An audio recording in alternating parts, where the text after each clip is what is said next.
श्री शिवाय नमस्तुभ्यम। ओम नमः शिवाय। हर हर महादेव। आप सभी को सावन मास के छठवें दिन की हार्दिक शुभकामनाएं। आप सभी पर भगवान भोलेनाथ का आशीर्वाद सदैव ही बना रहे। आज की वीडियो में आप सुनेंगे सावन मास महात्म्य का अध्याय 6। पिछली वीडियो में आपने सुना था अध्याय 5। यदि आपने उन अध्यायों को नहीं सुना है तो आप लोग जाकर इन अध्यायों को सुन सकते हैं। वीडियो पसंद आए तो वीडियो को लाइक भी अवश्य कर दिया कीजिए। आपका एक लाइक हमारे लिए बहुत अधिक महत्वपूर्ण होता है। आज दिन है बुधवार और तारीख है 16। बुधवार का दिन भगवान बुद्धदेव और गणेश जी को समर्पित होता है। तो इस दिन भगवान गणेश का, भगवान शंकर का, माँ पार्वती का ध्यान करते हुए आज का अध्याय शुरू करते हैं। प्रेम से बोलिए हर हर महादेव। तो प्रिय श्रोताओं, आज के अध्याय में एक समय पार्वती जी ने शिव जी से पूछा कि हे देव दैत्य लोग, आपका प्रसाद पाकर तीनों लोकों में उत्पात करते हैं और इंद्र आदि देवताओं को भी अपने स्थान से भगा देते हैं। ऐसे दुष्ट आत्माओं को आप भला वर क्यों देते हो और फिर भगवान विष्णु उन्हें क्यों मारते हैं? उनके द्वारा मारे हुए दैत्यों की क्या गति होती है? कृपया पूर्वक इसका भी वर्णन कीजिए।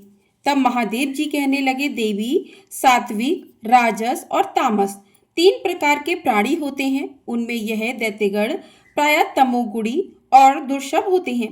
देवताओं के साथ यह सदा बैर भाव रखते हैं और संसार का संहार कर देने के लिए उद्धत होकर तामसिक तपस्याओं के द्वारा मोहवश मेरा भजन करते हैं।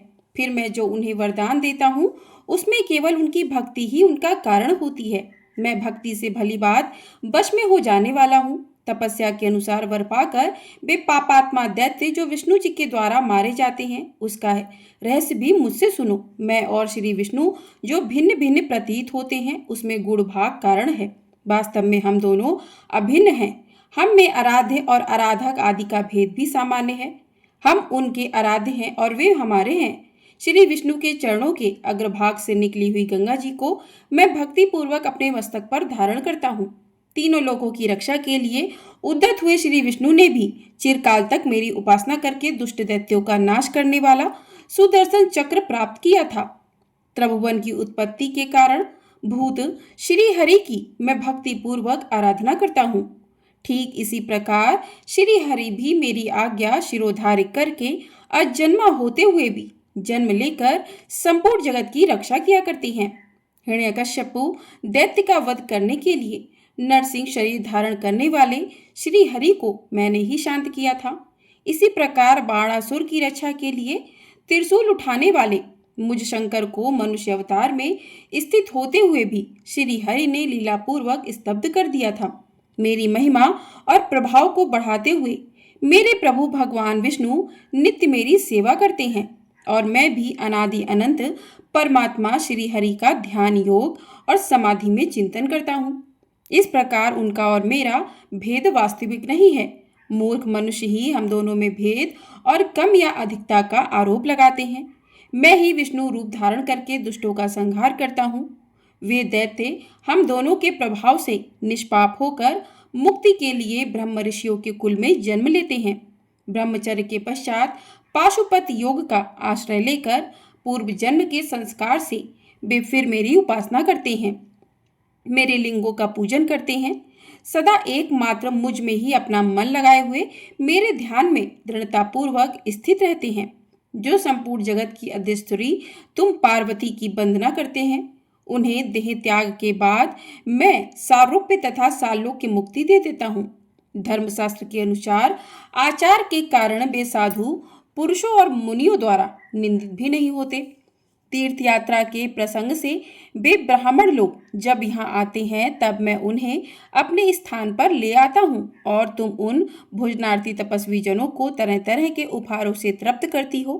देवी, फिर वे सभी धर्मों से में तत्पर होकर श्री सोमेश्वर देव की पूजा करते हैं और शरीर का अंत होने पर परम दुर्लभ मोक्ष प्राप्त कर लेते हैं। ब्राह्मण लोग कहते हैं कि हे चंद्रदेव, पार्वती जी के पूछने पर भगवान शिव ने यही कहा था। वहीं देवर्षि नारद ने दोनों का वह सब संवाद सुना और कथा गोष्ठी में हमारे पूछने पर वह सब वृत्तांत बतला दिया। ब्राह्मणों के ऐसा कहने पर सोमदेव प्रसन्न होकर अपने लोक को चले गए और फिर उनकी आज्ञा से वे ब्राह्मण भी सोमेश्वर देव की यथावत पूजा करते हैं। जिस मनुष्य ने सोमवार से लेकर 8 दिनों तक सोमेश्वर देव का पूजन किया है, उसने सभी प्रकार के दान और संपूर्ण महाव्रतों का अनुष्ठान कर लिया है। महादेव जी कहते हैं, हे पार्वती, कैलाश के उत्तर निषद्ध पर्वत के शिखर पर स्वयं प्रभा नामक एक विशाल पुरी है। उसमें धनवाहन नाम के एक गंधर्व राज्य करते हैं। उनकी पत्नी बड़ी मनोहर थी। उसके साथ रहकर वे वहां दिव्य भोगों का उपभोग करते थे। समय अनुसार उनके 8 पुत्र हुए। पुत्रों के बाद एक कन्या उत्पन्न हुई जिसका नाम गंधर्व सेना था। वह पिता की आज्ञा से बहुत सी कन्याओं के साथ तरह तरह के वृक्षों, लताओं, फलों और फूलों से सुशोभित सुंदर उद्यान में खेला करती थी। एक दिन खेलती हुई उस कन्या को देखकर उसकी माता ने पति से कहा, स्वामिन, बंधु बांधवों सहित आपका तथा मेरा भी जीवन व्यर्थ है। जिनके घर में इतनी बड़ी कन्या अभी तक अविवाहिता है। पत्नी के ऐसा कहने पर गंधर्वराज ने कहा, देवी, मैं पुत्री के लिए सुंदर वर की खोज करता हूँ। ऐसा कहकर धनवाहन ने अपनी पुत्री को पुकारा। माता पिता के बुलाने पर गंधर्व सेना तुरंत ही वहां आई और उनके चरणों में प्रणाम करके बोली, पिताजी, क्या आज्ञा है? धनवाहन ने प्रसन्न होकर कहा, बेटी, तुम्हें जो कोई वर पसंद हो तो उसे बताओ, मैं उसी गंधर्व शिरोमणि के साथ तुम्हारा विवाह करवा दूंगा। पिता के ऐसा कहने पर कन्या कहने लगी, पिताजी, क्या तीनों लोकों में मेरे रूप के करोड़ों अंश की भी बराबरी करने वाला कोई है? उसकी यह अद्भुत बात सुनकर माता पिता भौचक्के से रह गए और आपस में बोले कि हमारी पुत्री ने यह अच्छी बात तो नहीं कही। गंधर्व सेना उस विशाल उद्यान में पहले की तरह अपनी सखियों के साथ खेलने में मग्न हो गई। बसंत का समय था। वह झूला झूल रही थी। उसी समय गणनायक शिखंडी दिव्य विमान पर बैठा हुआ वहां आ निकला। उसने आकाश से ही उस कन्या को देखा। मध्याह्न संध्या का समय था। वह अपने विमान से उतरा और उसी उद्यान में ठहर गया। उसी समय उसने गंधर्व कन्या के मुख से यह वचन सुना कि संसार में कोई देवता अथवा दानव मेरे रूप के करोड़ब अंश के बराबर भी नहीं है। तब गणनायक ने अहंकार में भरी हुई उस कन्या को श्राप दे दिया कि तुम रूप के अभिमान में गंधर्वों और देवताओं का अपमान कर रही हो, तुम्हारे शरीर में कोढ़ हो जाए। यह श्राप सुनकर वह कन्या भयभीत हो गई और साष्टांग प्रणाम करके दया की भीख मांगने लगी। उसके करुण विनय से गणनायक को दया आ गई। उसने कहा कि यह तुम्हारे गर्व का फल है, इसलिए गर्व कभी नहीं करना चाहिए। हिमालय के वन में गोशरंग नाम के एक श्रेष्ठ मुनि रहते हैं। वे ही तुम्हारा अब उपकार करेंगे। ऐसा कहकर गणनायक चला गया। गंधर्व सेना उस सुंदर वन को छोड़कर अब अपने पिता के पास आई और कुष्ठ रोग होने का सारा कारण कह सुनाया। कारण सुनकर उसके माता पिता शोक से संतप्त हो उठे और अपनी पुत्री को साथ लेकर तुरंत ही हिमालय पर्वत पर आ गए। वहां उन्होंने गोशरंग ऋषि के आश्रम को देखा। मुनिवर गोशरंग आश्रम के भीतर बैठे हुए थे। उनका दर्शन करके स्तुति प्रणाम करने के बाद वे दोनों गंधर्व दंपति उनके आगे भूमि पर बैठ गए। मुनि के पूछने पर गंधर्वराज ने कहा कि हे मुनिवर, मेरी कन्या का शरीर कुष्ठ रोग से पीड़ित है, जिससे उसकी शांति हो सके ऐसा कोई उपाय बताइए। गोशरंग मुनि कहने लगे, भारतवर्ष में समुद्र के पास सर्वदेव वंदित भगवान सोमनाथ विराजमान है। वहां जाकर मनुष्यों को एक समय भोजन करते हुए सब रोगों के नाश के लिए सोमनाथ जी की पूजा करनी चाहिए। तुम सोमवार व्रत के द्वारा भगवान शंकर की आराधना करो। ऐसा करने से तुम्हारी पुत्री का रोग नष्ट हो जाएगा। महर्षि का यह वचन सुनकर गंधर्वराज ने वहां जाने का विचार किया और गोशरंग मुनि से पूछा, भगवान सोमवार का व्रत कैसे करना चाहिए, किस समय उनका अनुष्ठान उचित है, कृपया करके बताइए। तब गोशरंग जी ने कहा, महाप्रज्ञ, पहले ब्रह्म बेला में उठकर शौच आदि से निवृत्त होकर दांत साफ करें, फिर स्नान करके अपने धर्म के अनुसार नित्य कर्म करें। उसके बाद सुंदर, समतल और शुद्ध स्थान में उत्तम कलश की स्थापना करें, जिसमें आम का पल्लव डाला गया हो और जिस पर चंदन से तरह तरह के चित्र बनाए गए हो। कलश के ऊपर पात्र रखें और उस पात्र में जटा मुकुट मंडित, सर्वाभूषण भूषित, श्वेत वस्त्रधारी अर्धनारीश्वर शिव जी की प्रतिमा स्थापित करें। इसके बाद उमा सहित महेश्वर की श्वेत वस्त्रों और तरह तरह के भक्ष्य भोज पदार्थों द्वारा पूजन करें। बिजौरा नींबू अर्पण करें और फिर मंत्र से सब प्रकार की पूजा करें। इस प्रकार कहें कि हे महादेव, आप श्वेत वृषभ पर आरूढ़, श्वेत आभूषणों से विभूषित तथा आधे शरीर में भगवती उमा से संयुक्त हैं। आपके 5 मुख 10 भुजाएं और प्रत्येक मुख के साथ 3-3 नेत्र हैं। आपको नमस्कार है। आप सर्वस्वरूप हैं। आपको नमस्कार है। इसी मंत्र से पूजन और स्तुति करके रात में भोजन करें। सोमनाथ महादेव जी का ध्यान करते हुए कुष्ठ की चटाई पर सोएं। ऐसा करने पर 18 प्रकार के कुष्ठ रोगों का नाश हो जाता है। दूसरे सोमवार को करंज का दंत धावन करें, अर्थात करंज से दांत साफ करें और ज्येष्ठा शक्ति से संयुक्त शिव जी का कमल के फूलों से पूजन करके विधि पूर्वक मधुर भोजन करें। भगवान को नारंगी चढ़ाएं। शेष सारी पूजा पहले की तरह करें। दूसरे सोमवार को ऐसा करने से लाख गोदान का फल मिलता है। तीसरे सोमवार को अपामार्ग की दातून करके शिव जी का पूजन करें। अनार के फल का भोग लगाएं और चमेली के फूलों से पूजा करें। रात में अंगू भोजन करें। उस दिन सिद्धि नामक शक्ति के साथ शिव जी की पूजा करनी चाहिए। चौथे सोमवार को गूलर की दातून करने का विधान है। उस दिन सोमा सहित गौरीपति की पूजा करें। नारियल का फल चढ़ाएं और दवने के पत्ते से पूजा करें। रात में चीनी खाएं और जागरण करें।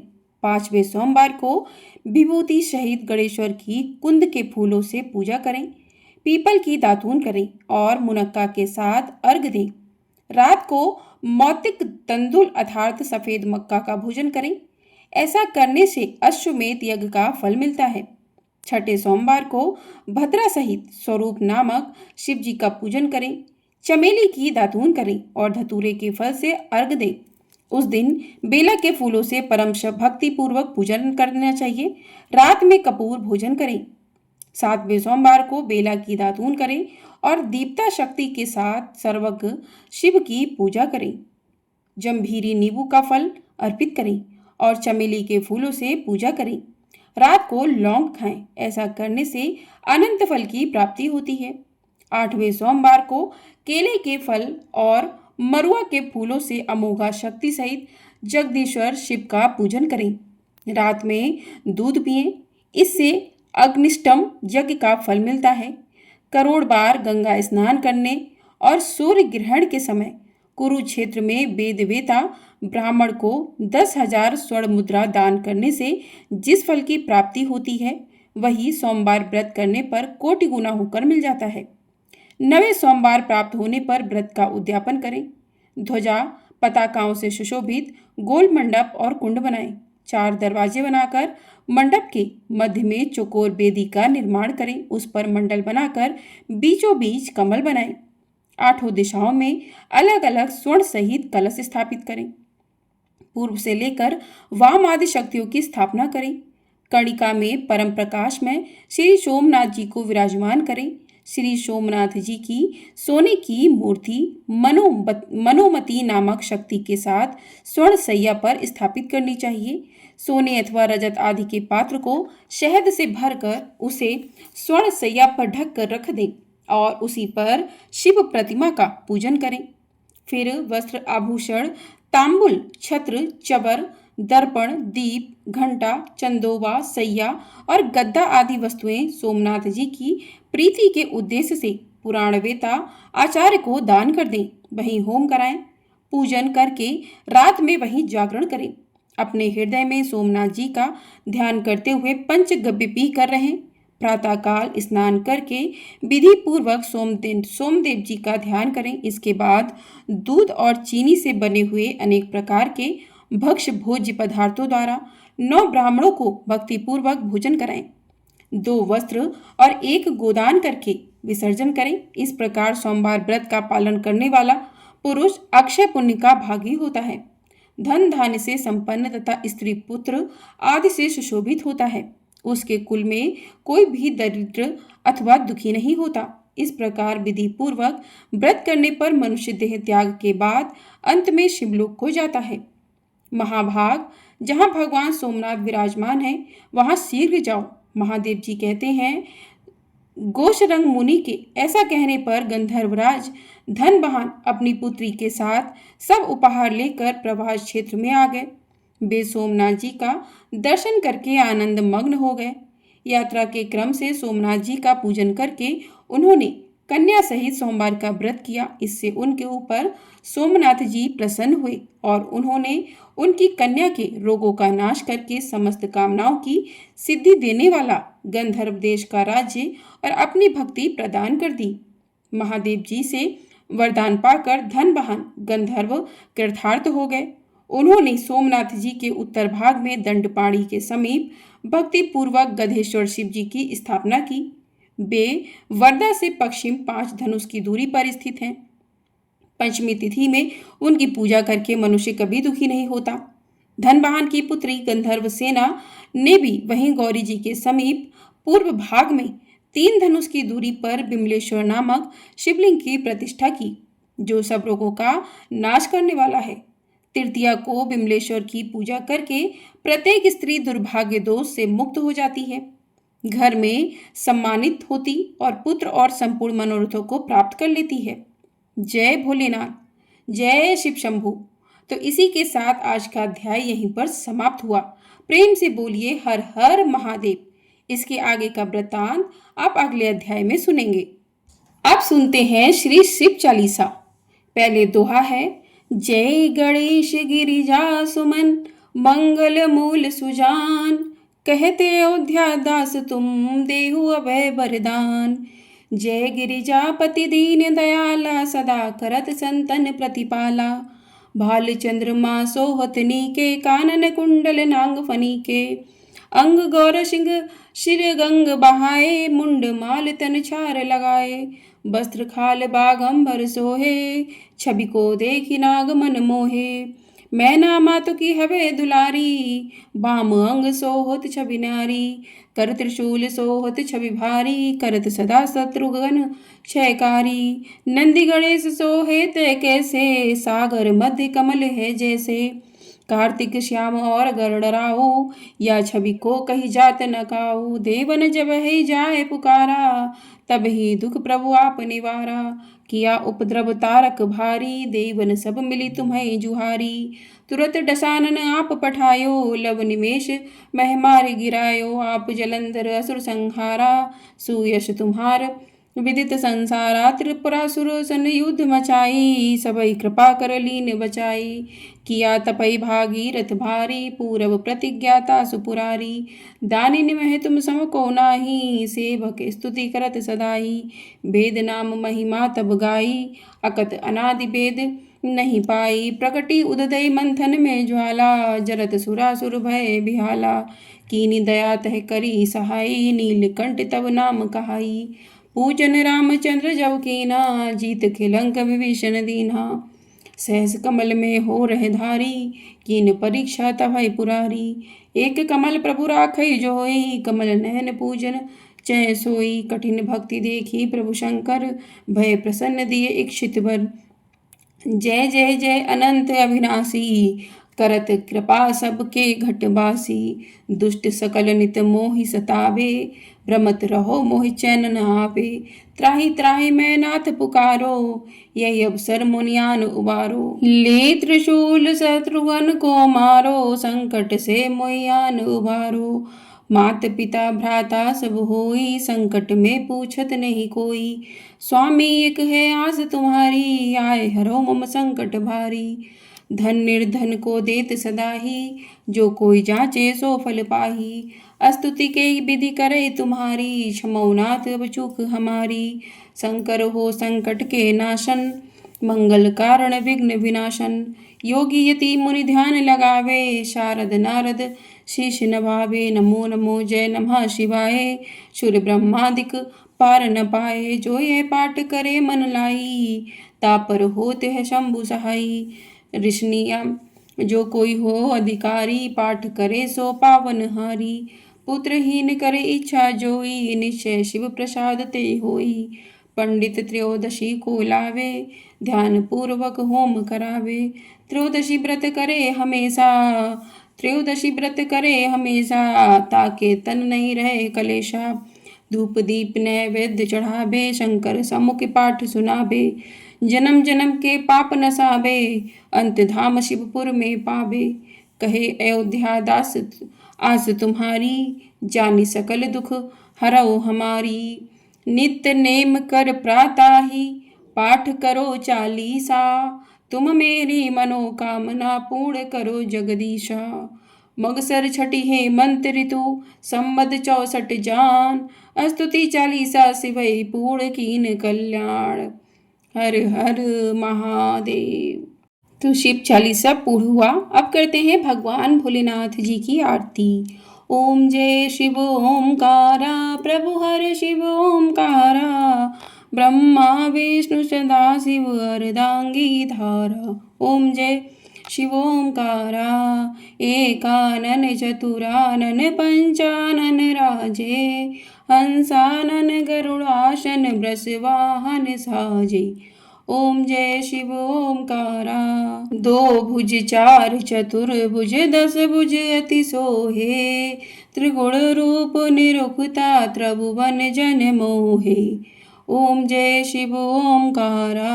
अक्षमाला वनमाला मुंडमाला धारी, स्वामी मुंडमाला धारी। चंदन मृग मद सोहे, भाले शशिधारी। ओम जय शिव ओमकारा। श्वेतांबर पीतांबर बागंबर अंगे, स्वामी बागंबर अंगे।